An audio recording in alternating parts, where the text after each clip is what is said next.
How's it going, y'all? Titan 920. Today we're back at it with my favorite part of spoiler season. This is the 10 new decks for Core 2021 Standard.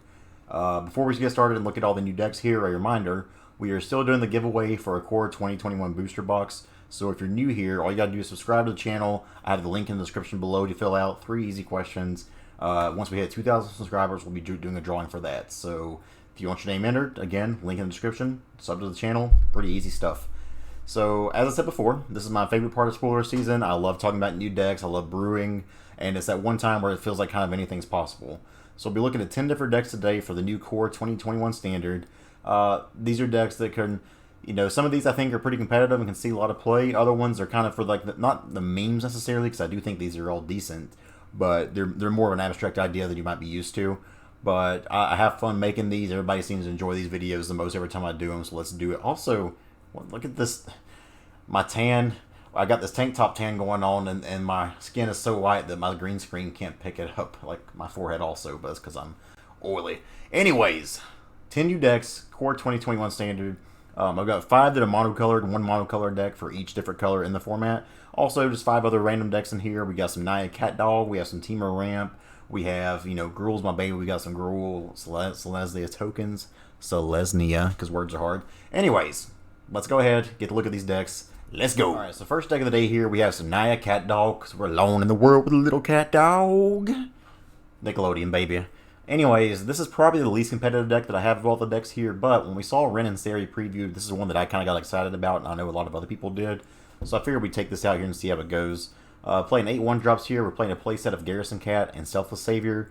Garrison Cat, kind of doing the Hunt and Witness role like humans. It's a 1-mana 1-1 that provides a 1-1 creature whenever it dies, so that's not too bad having that 1-1 to leave behind. Selfless Savior, though, is fantastic. I think a lot of people may sleep on this card. A 1-mana 1-1 once again, but being able to sack it, another target creature you control gains indestructible at the end of the turn. For anybody who didn't play with Dauntless Bodyguard when it was in Standard, you know how much of a pain this can be, and this is a slightly better version of that, I think. You lose a point of power on the card compared to the 2-1 that the Dauntless Bodyguard brings, but being able to just sack this and give anything indestructible, it's like a little bit better. Also, a Device Bounty as well, I believe, because you don't have to pay the mana for it. 2-drop slot here, we have a playset of Bronzehide Lion, 2-mana 3/3 that can have indestructible, and whenever it dies provides value once again. You love to see that. Playset of Pack Leader, this is a new card from M21. Other dogs you control get +1/+1, so a 2-mana 2/2 Lord, not too shabby. Whenever Pack Leader attacks, prevent all combat damage to be dealt this turn to dogs you control. So it's a really good feeling to be able to get in there, start swinging, and not even worry about, master blockers. They got to take damage, but we don't have to worry about it. At the 3-mana spot, coming right up after here is Bolt Hound. It's a 3-mana 2/2 with haste. Whenever Bolt Hound attacks, other creatures you control get +1/+0 to end a turn. So if we start going wide here, making a good nice little board here, and then start attacking, pump the whole team up there, +1 damage. Not too shabby. I think this is a nice addition here. Another way to provide value here is the 3 of Domri and Archibolus. +1/+0 is the static there. You can fight things. You can add mana. I'm a Gruul person myself. I love Domri. For the Cat Lord here, we got our Pack Leader being the Dog Lord. We have Feline Sovereign. Again, another 4 of here. 3-mana 2/3. Other cats you control get +1/+1 and protection from dogs. Whenever one or more cats you control deal combat damage to a player, destroy target artifact or enchantment that player controls. So we have things like Teamer Reclamation, we have Witch's Oven, we have Trail of Crumbs, all this kind of stuff in Standard that you can start swinging in here, get your damage in with your pumped up team, and then you happen to just destroy it all anyways. Pretty dang impressive. So this Cat Lord, not too bad. Kind of spicy when I think it might actually work. We're playing 2 of Lurrus in here. We have, we're Naya, so we have the white here. Lurrus just gets to buy back so many things in this list. It's already a cat, and just again, it's another way to provide some synergy with the cats and dogs in the set. And you have a lot of those 2 and 3 mana things here where we don't have to use this as a companion because the companions kind of suck now anyways. But Lurrus still gets to buy back things from the yard and be pretty good there. Playset of Cub Warden. This is a 4-mana 3/5 lifelink, but whenever it mutates, also for 4 mana, whenever it mutates, create 2 1/1 white cat creature tokens with lifelink. So just imagine, especially if you have your Cat Lord out here, you mutate out, you're making essentially 2/2 cat tokens with lifelink. That's not bad at all, man. Finally, top the carve, Ren and Seri, Inseparable. This is 4 mana, 1 Naya colors for a 4/4. Whenever you cast a dog spell, create a 1/1 cat token. Whenever you cast a cat spell, make a 1/1 dog token. And then you can pay red, green, white, and tap it. Ren and Seri. Deals damage equal to target number of dogs you control to a target player, and you gain life equal to number of cats you control. So the whole goal of this deck is to kind of go wide, make a big board by pumping the creatures up, get your attacks in there, and then hopefully at the very end you can drop Rin and Seri, just get that extra value. And this whole deck kind of plays just like a big value engine anyways. Unsure how the tribal synergy thing is going to work because tribal stuff always looks good and sometimes it fails to actually execute. But for an early brew, I think this may have some potential. Looking forward to playing with this one. So deck number 1 of the day, Naya Cat Dog. Let's take a look at another deck. Alright, so next up we have some mono white going on, some white weenies. Whenever Basri Cat was spoiled, I thought this might be a pretty good card for a set like this. And then we kept on just getting more and more things that work out really well here. So I think white weenies could actually be a real threat. Which is funny, because if anybody was in my stream a few weeks ago, I tried to make mono white work in standard. And it's garbage, but I think now it may actually have the tools to survive.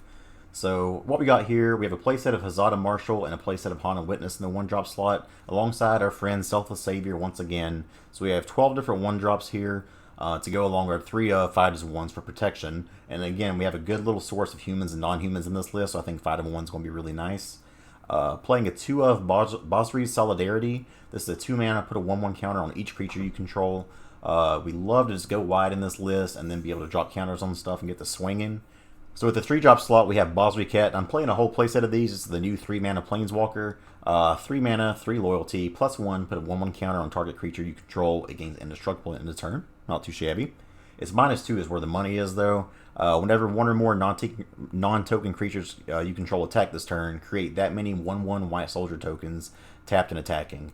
Now, that doesn't work with Winota the way I want it to, but that's okay because it still could be good in a Winota shell. But just going really, really wide and making all these different these tokens here with the -2, follow that up with a way to either use your Venerated Loxodon later on or just put 1/1 counters on them seems pretty nice. Playset of Heraldic Banner here, giving this whole team of white weenies +1/+0, not too bad, and then add an additional mana. Pretty good here, I think. I have a whole playset of Basri's Lieutenant. Now this one, the opinions I've seen on it are pretty mixed. Some people love this card and some people hate it. Personally, I think this is very undervalued by a lot of people. So it's a 4-mana 3/4. I know that doesn't seem like it fits in a token shell. It has Vigilance and Pro Multicolor. Whenever it enters the battlefield, put a 1/1 counter on target creature you control. You can put it on Basri's Lieutenant if you want to, or if you have another creature you need to throw on there, do that. But whenever it dies, or another creature you control dies, if it had a 1/1 counter on it, create a 2/2 Knight with Vigilance. So this is pseudo Wrath Protection and a good little body here already. We're playing Luminous Broodmoth the 2/of also, so we have essentially 6 different ways to protect ourselves from board wrath, and so many ways to put counters on these creatures. I think this could be pretty nice. 2 Conclave Tribunal just for the removal, and then finally 4 of Venerated Loxodon. We want to go wide early, tap down, get these things counters on them, and then get the swing and buff and stuff out there. So mono white aggro, white weenies. Looking forward to playing this one. Seems like it could possibly have something to do in this standard. Guess we'll see. Let's go ahead and go to deck number 3. So for deck number 3, anybody who's been on my channel, you know I'm a big Gruul fan. This is my updated version of Gruul Monsters. I think Gruul got some tools that are at least worth testing out with. And I'm not sure if many of these will see actual play in the finalized Gruul version, but I do think there's some things to play with here. So we have the starts of Grazer and Raptor on turn 1 and 2, just ways to accelerate our mana, reduce the cost of things, and get our big fatties out a little bit sooner than you usually would. We're playing 2 Ram Through and 4 Scorching Dragonfire for a removal. 2 Domri is a way to have removal and ramp once again. Let's talk about the new cards here. 4 of Garruk's Harbinger. This is a 3-mana 4/3 with Hexproof and black, so that's a pretty good body on its own, 4/3 for 3. Whenever it deals combat damage to a player, Planeswalker, look at that many cards from the top of your library. You may reveal a creature card or a Garruk Planeswalker from among them, put it into your hand, put the rest on the bottom of your library in any order. So a 3-mana 4/3 with Hexproof and black that can get in there and attack, and once you do, you're going to look for a creature or a Garruk Planeswalker. Now, we are playing 2 Garruk Unleashed, but I think the creature part of this is actually the important part. One thing Gruul has is, you kind of rely on your curve quite a bit, and if you run out of gas sometimes, it's kind of hard to filter because you have no card draw. So something like Garruk that's a sizable body on its own anyways, and can find you extra cards is value and just what Gruul wants. So I'm actually really high on this card for Gruul. We're trying 2 of Garruk Unleashed here. Not sure if this is better than Vivian or, either the 4-mana or the 5-mana Vivian, but I do want to try it out. In a Gruul Monster shell, you're trying to go big rather than wide, so I do think its +1 works better here than it would in other Gruul strategies. But target creature you control gets +3/+3 and gains trample at the end of turn. And then that -2 being able to make a 3/3 beast token. Again, we don't play a ton of creatures here, so there's a lot of times where they may have more creatures than us. So we do the -2, make the 3/3, and then put a counter back on this. Not too shabby. We're playing 4 of Gem Razor, just a solid body that can answer enchantments, artifacts, that kind of thing. Playset of Questing Beast, because it's still one of the best cards in Standard. And finally, the Spice Lord himself, 5 mana, Terror of the Peaks. A lot of people have different opinions on this. Some people think this is going to come down on turn 5 and get ECD'd, which is very possible. But if this thing survives, and this kind of has that Thunderbreak Regent feel to it, where if you don't answer it, it can start punishing you, and then when you do answer, a lot of times anyway, this has a clause that does 3 life to you. So, 5 mana, 5/4 flyer, not too bad. Spells your opponents cast at target Terror of the Peaks cost an additional 3 life, so they're going to be taking 3 life. So if they're late in the game, they have a bunch of single removal like every Grixis deck seems to have. Taking 3 life from this thing can be pretty brutal, and it's something they don't want to do. But the big kicker here, whenever another creature enters the battlefield under your control, Terror of the Peaks deals damage equal to that creature's power to any target. So this gives you so much more removal than Gruul usually had. You play a Questing Beast, shoot a blocker down for 4, and then get down in there, finish them off for lethal. Or you just start shooting the opponent's face, because Gruul faces the place, baby. That's how we go. If you notice, other than a Boreal Grazer, everything in here is 4 power, or you have the 2 power Marauding Raptor. But we just play a lot of big creatures. The Garrett can make a 3/3 every turn, so if you draw Garrett on 4, you can play Terror of the Peaks on 5, and then make a 3/3, bolt something down. That's just value, baby. So I think this may be a good addition to Gruul Monsters. We got some things and some new toys to try out, so I'm pretty excited for it. So Gruul Monsters, Gruul Smash! Let's go ahead and go to deck number 4. Alright, so for deck number 4, as we seem to do every time, we have a little bit of mono blue here to try to just piss people off and be annoying. And unfortunately for everybody who hates these kind of things, mono blue got a few toys. We're starting at the 1-drop slot here, and I'll do that with quotations because we have Stonecool Serpent here. But we have Serpent, which can be played pretty much at any time. And 4 of Spectral Sailor in the 1-drop slot, just a 1/1 flash flyer. You know how it goes. But we got some new toys here. We're playing 2 of Miscast. This is a 1 mana counter target instant or sorcery spell unless its controller pays 3. So in some situations, this is a better Spell Pierce, which is exactly what a lot of these decks have been missing. They try to board wipe you, just pay 1 mana and go about your day. Playset of Brineborn Cutthroat, again, just a way to get a creature down that is cheap at first, but can grow up to be a sizable threat. A whole playset of Essence Capture. Now, depending on the meta, you want to shave that probably, but for this kind of deck, 2 mana to counter a spell and put a 1/1 counter on a creature you control, pretty sweet. I'm trying out a 4 of Frantic Inventory here. I'm not sure how that'll be. I know we tried to play with Take Inventory. I tried to play that back when it wasn't standard, but it was a sorcery speed card, so it wasn't all that great. But doing this at instant speed and being able to hopefully accumulate value as the game goes on is pretty nice. Because a lot of times with these kind of decks, you seem like you get so close to killing someone, then you run out of gas. But Frantic Inventory, if we've done this twice, we do it for a 3rd time. At 2 mana, draw 3 is fantastic, so it's worth trying out here. 2 Quench, because again, it's mono blue and we have to annoy people to death with counters. 4 Brazen Bars to bounce the threats. A big old 1 of Gadwick, just to, whatever we need to pay here to get Gadwick down, do her thing there. Playset of Neutralize, playset of Sea Dasher Octopus. And finally, one that may look kind of funky here, but we're trying to Teferi, Master of Time. Now, everybody who's watched my channel, you know how much I dislike Teferi. Hate that card, but this new one seems pretty cool, and I think they did a good job on it. It doesn't seem too overpowered to me, because it has a kind of hard time protecting itself. I know it can phase something out, but that's not actually like really, really good removal. And if you do that as soon as you drop it down, then it's just going to die. So you can do, obviously you activate its abilities on every turn. So +1, draw a card, then discard a card. You get to loot, find some more answers for you. It's -3 to phase something out, which I don't even want to get into phasing right now. It's a kind of weird mechanic they brought back, but hey, it is what it is. Finally, take 2 extra turns after this one. If we get to 10 loyalty on this thing, we've already won the game anyway, so I think the old's kind of useless. But it's something I want to try out here. It fits in a mono blue shell. We get creatures down early, get it swing, and make them answer that, where they have. And hopefully the plan is to be able to have counter magic and creatures on the board where we're attacking them and get their life total down. And then by the time they try to focus on Teferi, they may just be dead anyways. So mono blue, we'll see if it has legs to go in the standard. Of all the monocolor decks I've made, this is the one I'm the least excited about probably. But it is a neat one and I want to try it out. So mono blue aggro, mono blue tempo. Let's go to deck number 5.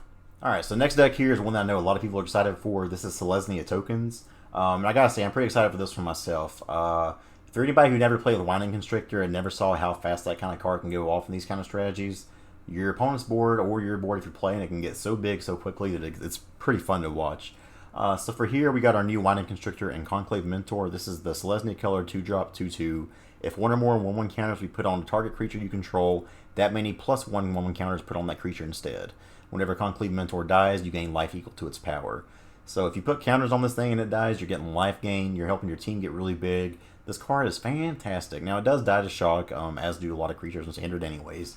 But the thing is, like, if they can't stop this in time, none of your other creatures are going to die to shock because there's so many counter things in here. So let's take a look at that. 1-drop slot, and again, 1-drop. We have Stonecoil Serpent, and we have Pelt Collector. Stonecoil Serpent plays really nicely with Mentor because you can pay it for, you play the Mentor down on turn 3 or turn 2. Turn 3, you play your Serpent for 3, and it's a 4/4. Pelt Collector gets a 1/1 counter every time something bigger enters in, so it actually gets 2 counters there. So your Pelt Collector just really shoots up in value.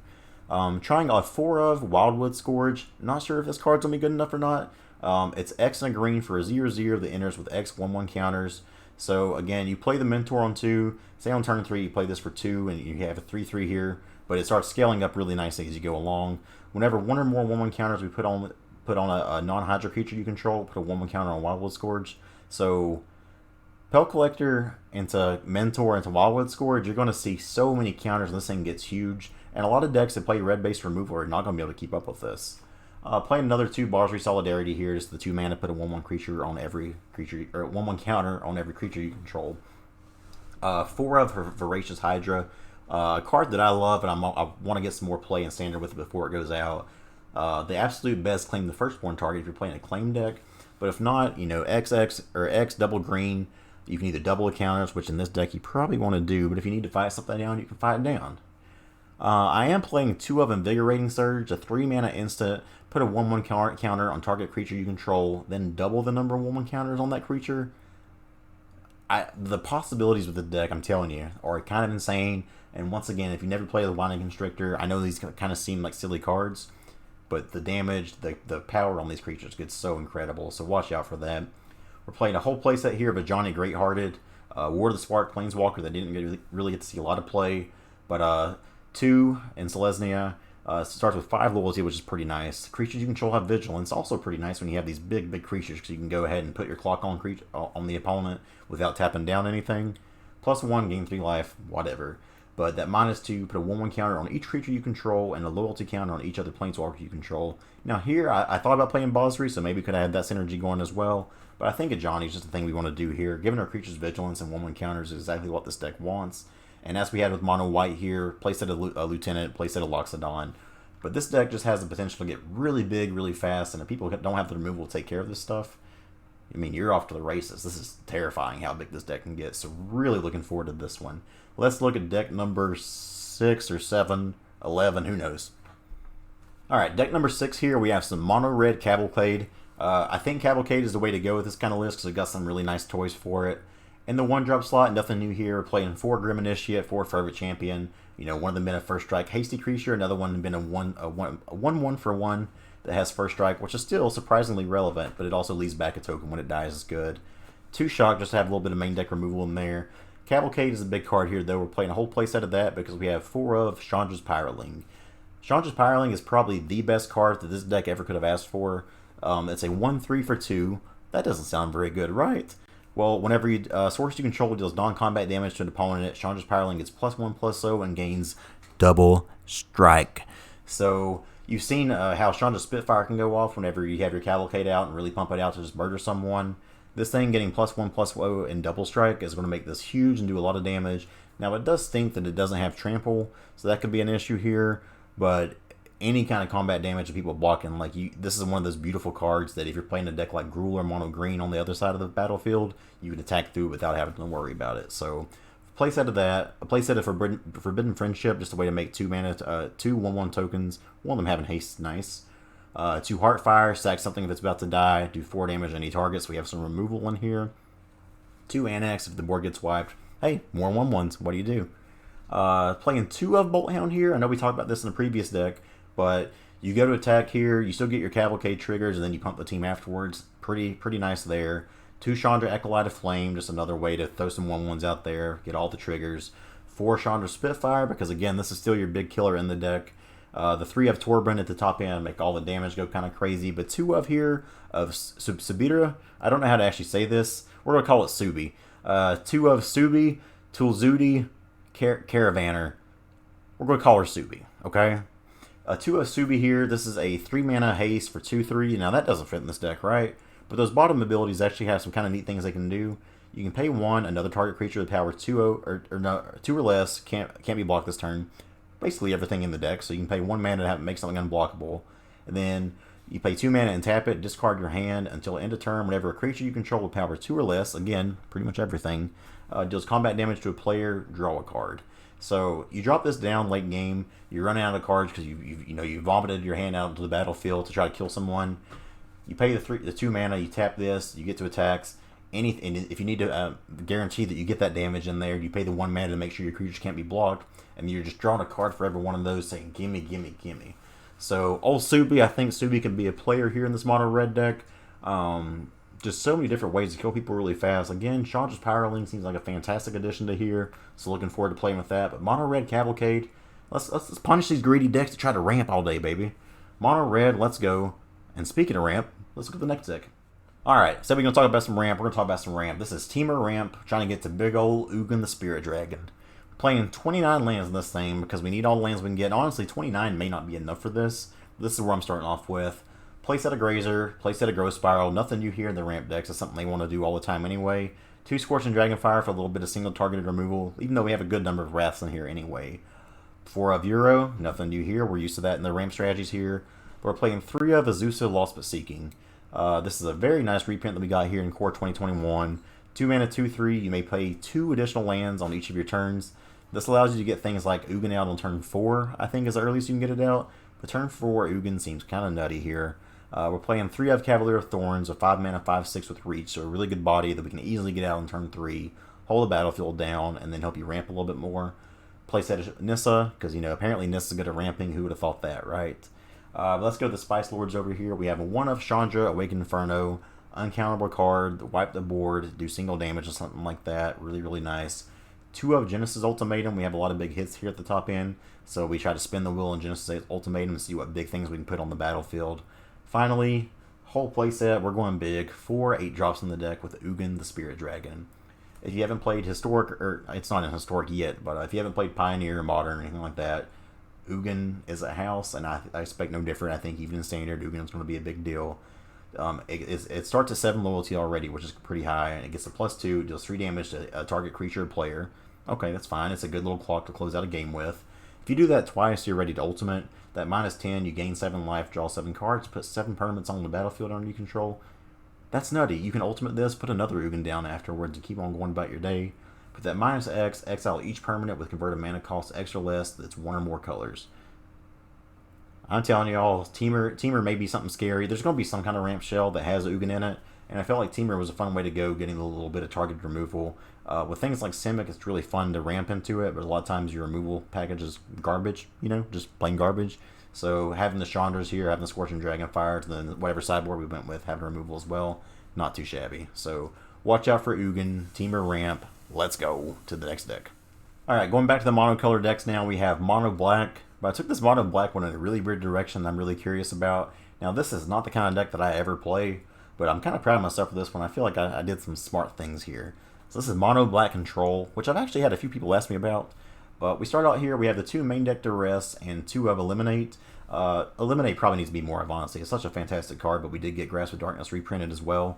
So Eliminate, 2 mana, destroy target creature or planeswalker with converted mana cost 3 or less. Very nice removal. Grasp of Darkness, giving something -4/-4 is fantastic. Playing a whole playset of Kitesail Freebooter, or 1/2 for 2 flyer. When it enters the battlefield, basically thought sees a card away from him. Not too shabby. 2 Cry the Canary main deck. I still expect food decks to be around, and people trying to play these aggressive decks early on in Standard. Cry the Canary has just been a nice way to eat them up. Played a whole playset of Davriel, Rogue Shadow Mage. 3 mana Planeswalker here, beginning of each opponent's upkeep. If that player has 1 or fewer cards in their hand, Davriel deals 2 damage to them, -1, making them discard a card. So you see the theme here. We're going for Discard City. We're playing 2 of Grim Tutor, which we'll talk about a little bit later. A fantastic, huge reprint we got here in this set. The 3 mana, search your library for a card, put it into your hand, shuffle your library, you lose 3 life. We're playing a playset of Murderous Riders because we want to answer it again, just big creatures or Planeswalker and everything. Then later on, it's a 2/3 lifelink you can put down, hold the battlefield down. I'm going to skip over some stuff here, leave the combo for last here, but we have the Liliana, Walker of the Dead, playing 2 of these. Not sure how this will be. I mean, it's a really nice looking Planeswalker, but it almost feels too fair. And in Standard, we've seen what these Planeswalkers can do when they're so busted. So I'm not sure if Liliana is actually good enough to see play. But if it's going to see play, this is another deck where you can just have turn 1 discard, turn 2 discard, turn 3 discard, turn 4 more discard. But the nice thing about Liliana is that discard is on the plus, so every turn, if they're not answering this, you're just eating away at their hand and draining the life from them if they can't. Not too shabby. The -3 is removal. Not sure how efficient that'll be. It seems kind of weak to me, honestly. But if you can get this up to its ultimate, the ultimate probably just wins the game. 2 Ritual Soot, again, just another board wipe here. Let's talk about the last 2 cards in here, because I think they're pretty exciting. So finally, the combo here we have going on, we have a whole playset of Underworld Dreams. So a 3-mana enchantment from Theros. Whenever an opponent draws a card, it deals 1 damage to the player. We're using that with Peer into the Abyss. This is the 7-mana card here. Target player draws cards equal to half the number of the cards in the library and loses half their life. Round up each time.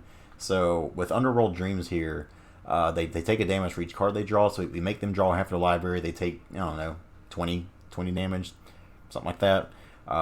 Pretty good. But they also lose life from Peer into the Abyss. So you're talking hitting them for 30 or 40 damage of the slow combo here. So the whole goal of the deck is to play this discard game early, kind of get them out of resources, play a bunch of removal, so that way we're kind of controlling the board and having it empty. And then out of nowhere, I just kind of have the Underworld Dreams and Peer into the Abyss combo kill them. So I'm not sure how viable this will actually be. I'm hoping to have it happen at least once, though, because it seems like it'll be pretty sweet. But I know a lot of people have been interested in mono black control, and I think this is an interesting way to do it. It's a way to, you kind of just deny them resources from the hand, and then later when they think they maybe have the game taken care of, you just kill them out of nowhere. So seems like an interesting one. We'll hope it works. Let's go to the next deck. So deck number 9 here is a deck that I try to build almost every other time it seems as well. This is Azorius Flyers. Azorius Flyers, again, got some really annoying tools for people. 1-drop slot, 4 Fairy Miscreant, 4 Healer's Hawk, and 4 Spectral Sailors. So we have 12 different 1-drops for the deck, which you like that. Playing another 2 of Miscast here, or a little Spell Pierce kind of spell here. Also playing 4 of Lofty Denial in the 2-drop slot. It's a 2-mana counter target spell unless the controller plays 1, but if you control a creature with flying, counter that spell unless they play 4 instead. So, and this is target spell. This isn't instant or sorcery. This isn't creature. This is target spell in general. So a 2-mana, make them pay 4 if you have a creature with flying out. You just get that 1-drop down, and you can start holding the battlefield down already. Things like Sailor let you flash stuff in and then do this for the sneaky little turns. So I think this is a really nice tempo-y thing that Azorius Flyers got here. 4 of Rally of Wings, still your main kill condition here. Just a way to do a bunch of damage out of nowhere with the deck. We still have the playset of Skycat Sovereign, but we also have another really good 2-drop slot, or 2-drop flyer that we got from this set, and that's Watcher of the Spheres. This is a 2-mana 2/2 with flying. Creature spells you cast with flying cost 1 less to cast. Now we don't take advantage of this this clause as much as I'd like to in the deck. The only thing we get to really reduce here is the Empyrean Eagle, but it makes it a 2-mana card. But again, we have things like Miscast, or we have things like the Lofty Denial. That turn 4, when you usually play something like this, you can drop down Empyrean Eagle and then hold up counter magic at the same time. Is really, really nice. Whole playset of Wing Words ended off with here. Usually this is a 2-mana, draw 2 cards. Not too bad. So I think Azorius Flyers got some weapons to be a lot more tempo-based and just be really, really annoying. Rule Disguise once again, because in Disguise you don't worry about those blockers down below. So I think this could be one that's kind of sneaky and maybe better than we think it is. One more deck to go. Let's take a look at it. Alright, last deck of the day, and the way to end it off here, this is the last monocolor deck we have. This is Mono Green Stompy with the new toys that it got. Just go right into it. Stonecool Serpent, Pel Collector, nothing new here if you've been playing Mono Green. Barkhide Troll with the 2-drop slot, a good 3/3 for 2 mana. Nice, stompy creature. But we got some new toys in this 2-drop slot also. 4 of Scavenging Ooze, a card that may go in some of my Gruul lists as well. But I am so excited to have Scavenging Ooze back in Standard. Anybody watch my videos, you know how much I hate Cat Oven. Scavenging Ooze will put a stop to that real quick, I think. It's a way that can grow out of damage if anybody wants to have actual damage-based removal rather than unconditional removal. And being able to eat Euros out of your graveyards, eat Cats out of graveyards, eat Woe Striders out of graveyards. Scavenging Ooze going to do some work here, I think. Playing 2 main deck Heroic Intervention. I think once Teferi rotates, this will be a fantastic card. With Teferi in the format, it does make it kind of awkward. But you do go big enough in this mono green shell a lot of times that they play Teferi down, you can just attack through it and still hold up Heroic Intervention anyways. So I don't think it's going to be as big a deal as people think it is. But it is something to consider right now. So I have the 2 of Heroic Intervention in the main. Once Teferi rotates, I think it's worth even more slots possibly. Again, playing the 4 of Garrick's Harbinger here, 4/3, 3 mana. We've already talked about this card, how good I think it is. Playing the 3 of Yorvo, just the big old 3 mana 4/4 that grows up as you play more green creatures. Playing 3 of the new Garrick in here. Again, this may not be better than Vivian, but I want to test it out. And in a deck like this where you're trying to go tall instead of wide, I think Garrick is a really good card. Playset of Gem Razor, 3 of Questing Beasts to top it off there at the curve. So it's still a relatively low curve that gets really, really big. But Scavenging Ooze getting reprinted was fantastic for Mono Green. It was already starting to see, I mean, you saw the Green Monsters list, which is pretty different. But Mono Green Stompy and Mono Green Monsters in the player store here this weekend did pretty well. So Mono Green might be a thing. Watch out for it. I know a lot of people think it's kind of a meme, kind of a joke, but turns out big creatures that actually have some good interaction can do some stuff, so watch out. So that's all I got here. This is our 10 decks for Core 2021 Standard. We will be streaming, I think it's June 24th here. So as soon as that goes live, we'll be streaming at twitch.tv/TitansFan920. So if you're interested in watching some of these decks, I'll be playing some of these. So come check it out. Hope y'all enjoyed. I want to know what y'all are looking forward to playing, what cards that kind of caught your eye from the set. Again, I don't stress all these to be just absolute meta breakers or anything like that, but I do think there's some competitive shenanigans to all of these decks here, and I think they're more than just memes. And some of these I think could be really, really nice. Went back and looked at my videos from the last prediction spoiler. Pretty much had stuff like Bant Ramp, just almost card for card, minus a few things called. So I think I'm okay with this. But I hope you all enjoyed this. From what I can tell, a lot of people love these kind of videos. Again, we have the Core 2021 booster box giveaway. Link in the description below down to enter for that. So good luck. Thank you all for watching. Appreciate the time. Let's go.